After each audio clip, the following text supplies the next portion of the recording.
Oui, les moyens d'identification et de contrôle électronique sont de plus en plus précis et suscitent beaucoup de questions. Voici un exemple un peu extrême, mais qui pourrait faire école. En Espagne, pour fidéliser leurs clients, certains établissements leur proposent de se faire greffer une puce directement sous la peau. Reportage Jacques Cardos, Thierry Breton. Oui, les moyens d'identification et de contrôle électronique sont de plus en plus précis et suscitent beaucoup de questions. Voici un exemple un peu extrême, mais qui pourrait faire école. En Espagne,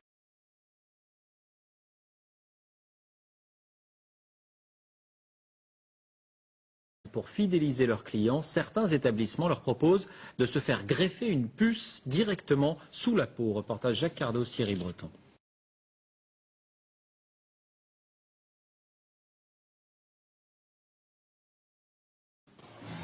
Attention, cet homme est porteur d'une puce électronique.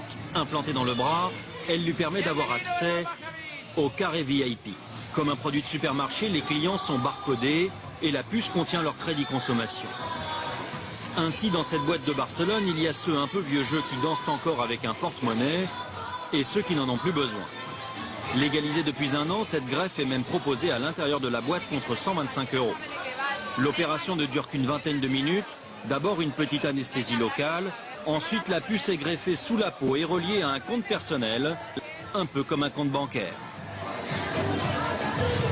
Je ne sais pas pourquoi j'ai voulu faire ça. En fait, c'est peut-être parce que tout le monde l'a. Et puis c'est pour savoir comment c'est juste pour ça. Cette puce qui vient des États-Unis a obtenu un droit de commercialisation à condition de ne pas détenir d'informations médicales. Facile à implanter, n'importe qui peut donc s'improviser infirmière de boîte de nuit. C'est plus facile que de faire un piercing. Et ceux qui font ça n'ont pas spécialement d'autorisation. Et de toute façon, je me sens capable de réagir en cas de problème.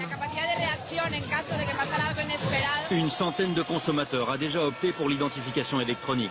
Un seul petit problème, pour se faire retirer la puce, il faut subir une intervention chirurgicale. C'est le même principe que pour les femmes qui se font implanter une pilule contraceptive. Au bout d'un an ou deux, il faut bien l'enlever pour en faire poser une autre. Reste le problème du pistage éventuel des clients, car la puce permet aussi de suivre un individu par satellite, ce qu'aucune législation n'interdit en Europe. L'actualité judiciaire avec le procès de la